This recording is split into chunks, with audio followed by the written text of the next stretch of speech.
So you've seen the pretty designs, you've seen two pieces of fabric pleated together, maybe you got some pretty like collar number for a really special event, but how do you do it? It's a little overwhelming when you have no idea where to start.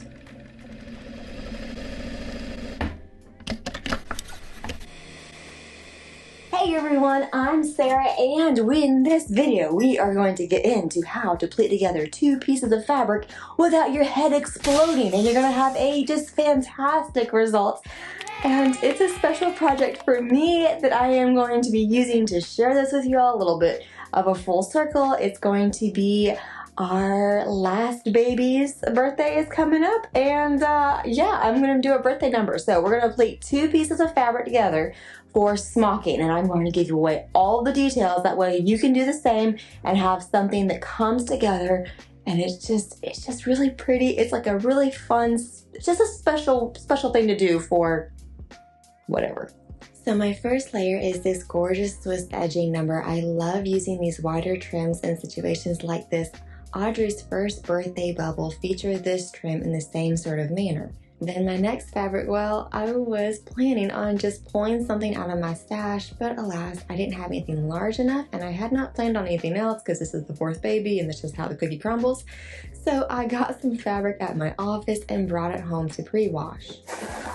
Alright, so we are done pre-washing, and now we can get on to the pleating, the fun stuff.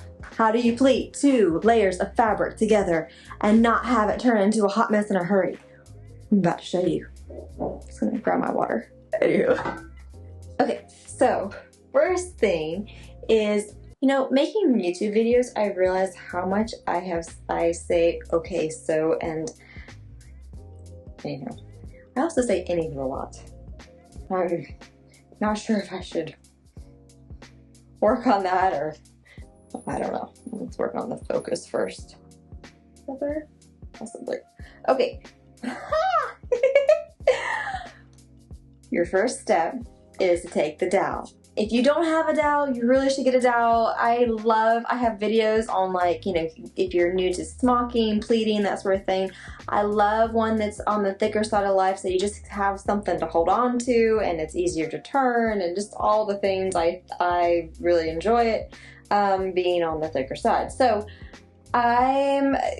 yeah, take your dowel. If you don't have a dowel, go get a dowel. Possibly get two dowels, and you will see what I mean in a second. Because this is going to be, so this like mint green fabric is going to be the base of my bishop, and then I'm going to have the collar number on top of it. So roll up the base of your fabric, and then I've got to hunt down something else to roll up because I only have one dowel. I don't know what I'm doing with my life. I only have one dowel. I really should have two.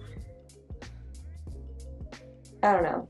This is when my imposter syndrome starts to like creep in. Like, what are you doing? Giving people advice on the YouTubes when you only have one dowel in your life to roll up fabric with.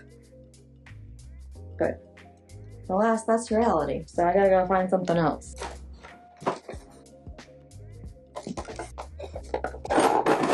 So two dowels or not, it's a good thing to iron your fabric.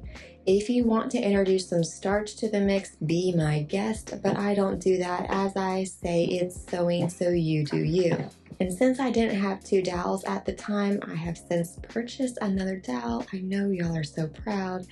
While this video was being shot, I just rolled my trim piece up on itself, and that worked out just fine. So the second step is to set up your pleater. Figure out how many rows you would like to pleat, you know, how far spaced along, how many half rows, how many whole rows, all of that goodness, and then get them filled up with thread.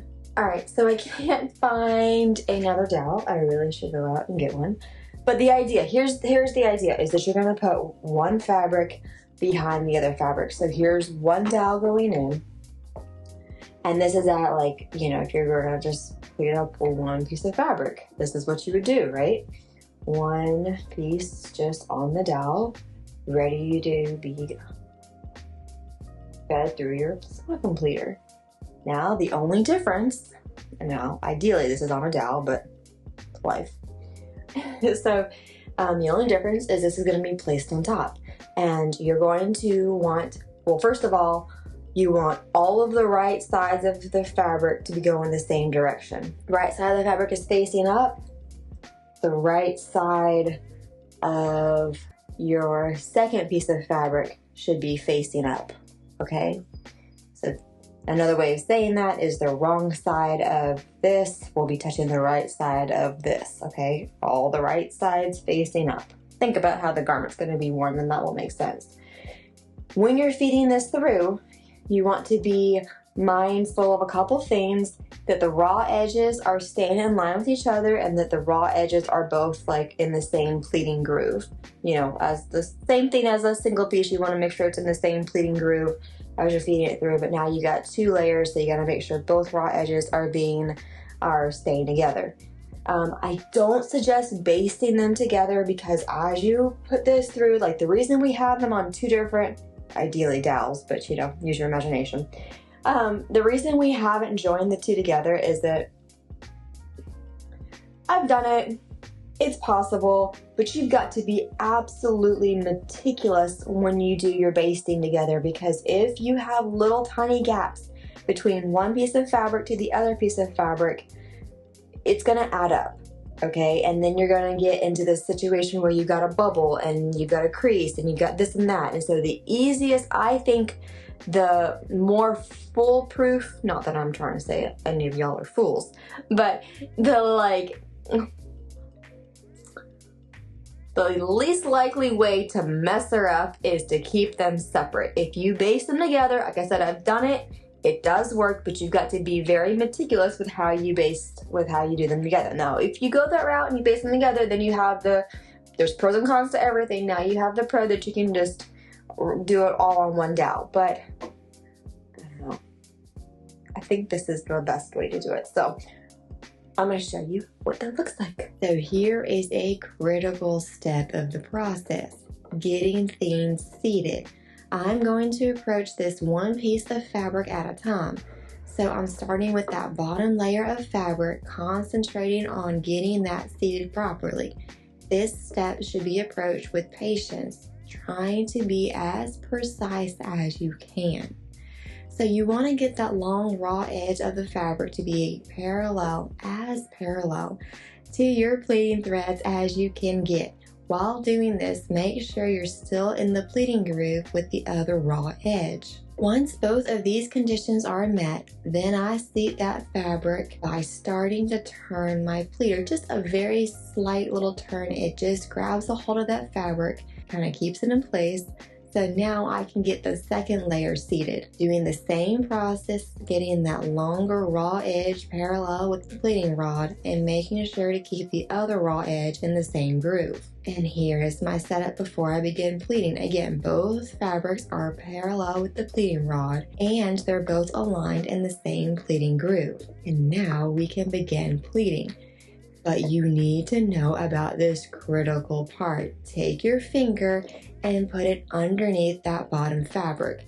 This was difficult to shoot, to try to capture the shot, but you can see, hopefully, my finger wiggling along.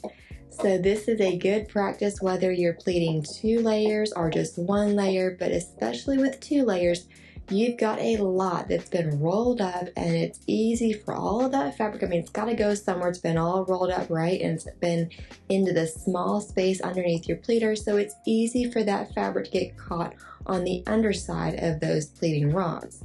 And that'll be a hot mess in a hurry. So keeping your finger down here to help guide and feel how things are going is critical. And the 5th step is to pleat up your fabric. You can think of this as driving. When you are driving, you've got to monitor your speed, the steering wheel, your rear view mirror for traffic that's behind you. You gotta look forward. You gotta toss snacks in the back. All the things as you progress that moving vehicle forward. Well, you need to monitor that fabric underneath your finger, the guiding pleating groove, the amount of pleats on your needles, as you continue forward until your fabric is all pleated up. My threads got stuck, but that's such is life. Now that you have 2 layers pleated together, likely you're doing a bishop, and in which case, how do you block the bishop? How do you get a luscious, just pretty neckline, laying flat, not doing the turtleneck thing. I have a video that goes over all of those details, lots of tips and tricks and just lessons learned along the years. That bird outside the window.